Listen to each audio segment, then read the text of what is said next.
Você quer melhorar no jogo de xadrez e não sabe por onde começar. Já baixou um monte de apostila, já viu um monte de vídeo e não consegue sair do lugar. Tá faltando método, tá faltando organização. E o grande mestre André Diamante vai te ensinar por um investimento muito pequeno. Aproveita essa oportunidade, mais detalhes aqui na descrição do vídeo. Fala galerinha do xadrez, tudo beleza? Magnus Carlsen está aqui na reta final no campeonato de Nanjing 2009, torneio no qual ele faria mais de 3 mil de performance de rating na sua busca por ser o número 1 aí do mundo, tá? E a gente tem aqui então, o torneio tem 10 rodadas, a gente já mostrou aqui na nossa playlist até a 8ª rodada. E eu vou mostrar pra vocês agora rapidamente aqui a 9ª rodada, tá? O Carlsen, vou até colocar aqui, ó, o Carlsen tá de negras contra o Radjabov. Não se importem que os nomes não estão correspondendo, eu já vou mostrar a partida do Carlsen com o Jakovenko, tá? Mas eu vou mostrar rapidamente aqui o Radjabov e o Carlsen jogando, porque aqui foi um empate, tá? Um empate rápido. Foi um empate até meio conhecido aqui da defesa Grunfeld, tá? Eu tô apenas passando os lances aqui pra gente ver, mas teve muita troca agora, muita troca de peça. O Radjabov chega a sacrificar um peão agora, mas ele consegue ativar bem aí o ataque na ala da dama e vai recuperar agora o peão. O próprio Carlsen devolve agora o peão e trocam as damas, enfim, trocam todas as peças e vão aí para um final, tá? E esse final aqui completamente empatado. Aqui eles repetem lances. Então o Radjabov, e um bom resultado aqui para o Carlsen, né? Jogando aqui de negras contra o Radjabov, que é um jogador muito, muito forte. O Magnus Carlsen aí na liderança do evento, na liderança aí do torneio. E agora então ele vai para a última rodada aqui contra o Jakovenko. Vamos dar uma olhada aqui, Magnus Carlsen, o menino Carlsen de 18 anos, abre com peão dama, D4, D5. Aqui tivemos o gambito da dama recusado e agora mais alguns lances aqui com o bispo em F4 e C6. O Carlsen segue agora com dama C2, preparando uma ruptura no centro. O bispo D6 veio de qualquer maneira. Trocaram em D6, o Carlsen abre para soltar o bispo. Aqui depois de cavalo E7, B6 aqui pelo Jakovenko. E aqui tem um comentário curioso que eu achei de um grande mestre aqui sobre essa partida. E ele fala o seguinte: será que a gente já não viu essa partida antes? Recentemente, isso um comentário do grande mestre lá de 2009, tá? Ele falou, sim, nós vimos. Foi o treinador do Magnus Carlsen, o Garry Kasparov, que jogou isso em Valência contra Anatoly Karpov e jogou essa abertura e ganhou 2 vezes. Ele falou, muita coragem aqui do Jakovenko jogar isso contra o aluno do Kasparov, né? Então aqui o Magnus Carlsen havia acabado de sair de um treinamento de 1 ano com Garry Kasparov e aqui então o Jakovenko joga a mesma abertura que o Kasparov venceu o Karpov por 2 vezes, tá? Então muita coragem aqui ou desatenção aqui do Jakovenko, uma coisa ou outra, né? Aqui cavalo em F3 então foi jogado pelo Carlsen, bispo em A6 tentando trocar o bispo de casas claras, Roque trocou aqui o bispo de casas claras, foi um bom negócio para as negras porque os peões estavam a maioria nas casas claras. E aqui cavalo D7, aqui é aquele tipo de lance que o Kasparov criticaria, né? Então dá para entender que aqui o Carlsen, sendo aluno do Kasparov, já deve olhar e falar, puxa, por que esse lance merece uma crítica, né? Aqui as negras precisam fazer o roque para poder combater um lance enérgico, por exemplo, como E4, o D por E4, cavalo por E4 e se dama D5, as brancas jogariam dama em A3 e o cavalo consegue escapar para G6, por exemplo.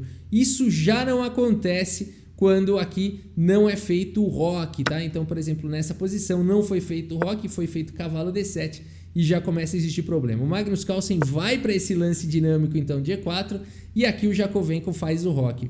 Aqui então, pessoal, olha a diferença daquela análise anterior. Se peão toma, cavalo toma e dama D5, agora dama em A3 já traz problemas.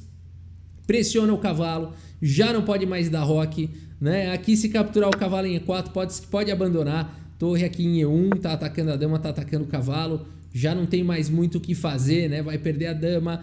Então realmente E4 aqui pelo Magnus Carlsen tentando castigar esse lance aqui, cavalo D7. Aqui roque veio de qualquer maneira, mas agora o Carlsen consegue jogar E5, né? Então fantástico, aqui realmente um aluno do Kasparov mesmo, para perceber essa sutileza aí da posição e castigar rapidamente, né? Dama em E6 foi jogado, agora a torre de A em E1. Agora tem que se dizer, né? O próprio Carlsen falou em entrevista, olha, eu sou aluno do Kasparov, mas quem tá mexendo as peças aqui no tabuleiro sou eu, né? Então vamos fazer justiça aqui ao Carlsen. Torre de F em E8 foi jogado e agora o Carlsen segue com cavalo em H4. Olha que fantástica essa ideia do Magnus Carlsen já de partir para um ataque na ala do rei, aproveitando que esse peão faz toda a diferença. Esse peão aqui de E5 é a chave de tudo, já existe uma maioria de 4 peões contra 3 aqui na ala do rei. Esse peão ganha muito espaço e o Magnus Carlsen vai tentar partir para isso. Cavalo G6 foi jogado então impedindo aqui, ou pelo menos tentando dificultar o lance F4, porque esse lance ataca agora aqui o cavalo. Então a partida seguiu com cavalo por G6, dama por G6 e aqui o Carlsen joga dama D2, né? Evitou aqui a troca das damas, uma vez que ele quer atacar com F4 F5.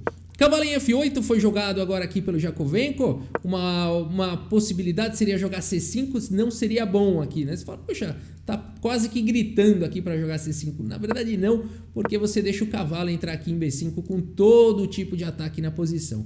Por isso o Jakovenko aqui segue com o cavalo em F8 e agora o lance que o Carlsen tanto queria, F4, né? E aqui é muito importante que o Jakovenko faça esse lance F5, que aparentemente é um lance estranho porque deixa um peão passado agora aqui para as brancas, mas esse peão pode ser bloqueado por um cavalo, que é a melhor peça para bloquear peões passados. E aqui nessa continuação com F5, de fato fica difícil de imaginar uma continuação de ataque aqui para as brancas, fica muito difícil de imaginar. Mas aqui a partida seguiu com dama em F5 e agora o Carlsen vai continuar atacando. Ele segue com cavalo D1, exclama. Olha que lance legal para tirar a dama daí e seguir jogando com F5. O Jakovenko vai perder um tempo com esse dama F5, hein? F6 foi jogado, mas agora cavalo E3, a dama fugiu lá para D7 e a dama volta para D3 e agora as pretas não podem mais jogar F5. Podia aquela hora, agora não pode mais. Aqui F por E5 foi jogado, D por E5. Magnus Carlsen agora tem uma maioria de 4 contra 2 na ala do rei. Claro, o Jakovenko também tem uma maioria aqui de 4 contra 2 na ala da dama, mas a maioria do Carlsen já está um pouco mais avançada e com ataques aqui no rei, né? Então a partida seguiu com o cavalo em E6 e agora F5 chegou. Cavalo C5 atacando a dama veio para D4, agora o cavalo aqui veio para E4 e não tem jeito, aqui o Carlsen já vai para um golpe tático. Se você quiser dar pause nessa posição e tentar encontrar aqui a sequência do Carlsen, vale a pena tentar encontrar aqui e eu espero que você tenha encontrado. Bom, se você encontrou aqui um lance como F6, aqui parabéns, também é um ótimo lance de ataque. Aqui o Carlsen foi para a tática material, aqui ganhar um pouquinho de material, seguiu aqui com cavalo por D5, olha que legal, né? Aqui se faz C por D5, tá vindo torre por E4 e o Carlsen aqui ganhou um peão e tem peões aqui perigosíssimos, né? Então, uma outra possibilidade aqui na posição, a partida seguiu com dama por D5. Uma possibilidade bem arriscada que foi apontado pelo computador Fritz da época, e ele não estava de todo errado não, seria tentar complicar tudo aqui com cavalo C5. É uma continuação bem interessante, depois de, por exemplo, F6 aqui, torre de E em D8, pressionando fortemente aqui o cavalo, e não aqui capturando o cavalo. Por exemplo, o C por D5 está vindo F7 aqui, né? Então seria um ataque muito forte das brancas. Então torre de E em D8, saindo aqui do garfo. E aqui poderia seguir com E6, depois de cavalo por E6, F7, cheque, seria uma boa continuação. Aqui se rei H8 estaria vindo torre por E6, olha que loucura, seguido de cavalo C7. Tá? Então rei H8, por exemplo, estaria torre por E6, depois de dama por E6, cavalo aqui em C7, com uma posição aqui vencedora já para as brancas, tá caindo a dama, tudo bem, vão trocar as damas, mas aqui o cavalo vai apoiar a subida do peão, né? Então uma outra possibilidade seria jogar com o rei F8, e aqui o estudo do Fritz da época, né? E aqui depois de algumas trocas, a gente chegaria nessa posição e a conclusão da análise é, e nessa posição as pretas estão perdendo. Quando eu vi essa análise, eu falei, mas como assim? Que análise mais maluca, né? É claro que aqui as brancas têm um peão passado perigoso, o rei tá exposto, as brancas estão atacando, mas não tem nenhum ataque de checkmate acontecendo. As pretas podem continuar jogando. Não é óbvio aqui que as pretas... Você olha essa posição e fala, de fato não dá pra jogar isso, aqui as pretas estão perdendo, né? Não, é um absurdo isso, eu achei um absurdo esse comentário. And black is losing, é uma análise preguiçosa, né? aqui as pretas estão perdendo, ou preguiçosa ou tão avançada que não cabe para a maioria das pessoas, né? Bater o olho aqui e falar, de fato as brancas estão ganhas, né? Mas aqui só para vocês terem uma ideia, eu vou passar mais um monte de lance aqui pra gente ver bem mais pra frente, que vai cair no final, que segundo os table bases é um final ganho aqui para as brancas, mas olha, para também vencer esse final aqui, eu vou te falar, ainda vai ter muita luta. Para vocês terem ideia, aqui o Stockfish, que é um computador de 3.000 e carambada de rating, tá dando que tá equilibrado aqui, tá dando 1.2 de vantagem para as brancas, tá? Então se o Stockfish, que tem mais de 3.000 de rating, bate o olho aqui e fala, não, mas ainda continua equilibrada a posição é ganha para as brancas, tá? Segundo os table bases, mas nem o Stockfish consegue entender isso. Então lá 20 lances atrás, falar que a posição aqui e aqui as pretas estão perdendo, olha, parece até um pouco presunçoso, né? Não sei, ou é presunçoso ou preguiçoso, alguma coisa dessa linha. Tá, mas aqui só para mostrar então que existia, o Fritz aí fez essa análise, essa possibilidade bastante interessante, inclusive, de cavalo C5, hein? Muito legal um computador naquela época já encontrar alguma coisa tão ardida.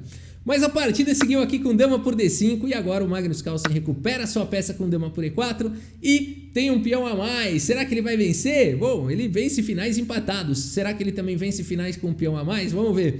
Torre de A em D8, E6, agora avançando com o peão. Trocas aí de damas. E agora o Magnus Carlsen está com a posição dos sonhos, vai ativar rapidamente essa maioria de 4 peões. Aqui, por mais que o adversário tente fazer alguma coisa, a posição está bem sólida e o Carlsen segue avançando aí com os peões, né? Colocou 2 peões agora passados aqui, conectados na posição e já não tem mais o que fazer. O Carlsen esconde o rei e alguns lances depois, então, o Jakovenko abandona aqui a partida, vitória belíssima aqui de Magnus Carlsen, fazendo, portanto, aqui nessa última rodada, fechando aqui com uma vitória, fazendo mais de 3.000 de performance, de rating nesse torneio, galera. Carlsen de 18 anos, rumo a se tornar o número 1 do mundo. Eu dei uma olhada aqui no Chess Results, por incrível que pareça já existe o Chess Results aqui desse torneio, tá bom? Quem quiser procurar no Google Chess Results Nanjing 2009 vai achar esse torneio aqui. E deu que o Magnus Carlsen ganhou quase 30 pontos de rating nesse torneio. Foi o único que ganhou rating, todo mundo perdeu rating.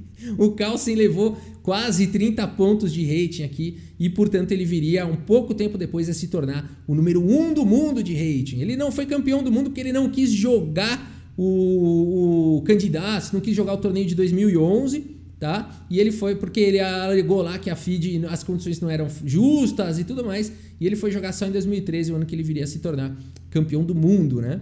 E aqui, então, abandonou por quê, Rafa? Aqui sim, abandonou porque não dá mais, né, pessoal? O rei tá livre dos cheques, e aqui, por mais que esteja caindo aqui o peão de E6, por exemplo, não dá para segurar a promoção do peão, enfim, vai ter que entregar aí a torre, e aqui a gente tem um final completamente vencedor, né? Vamos dar uma olhada aqui no relatório do chess.com, ver a precisão desses carinhas aí, vamos ver como é que é isso.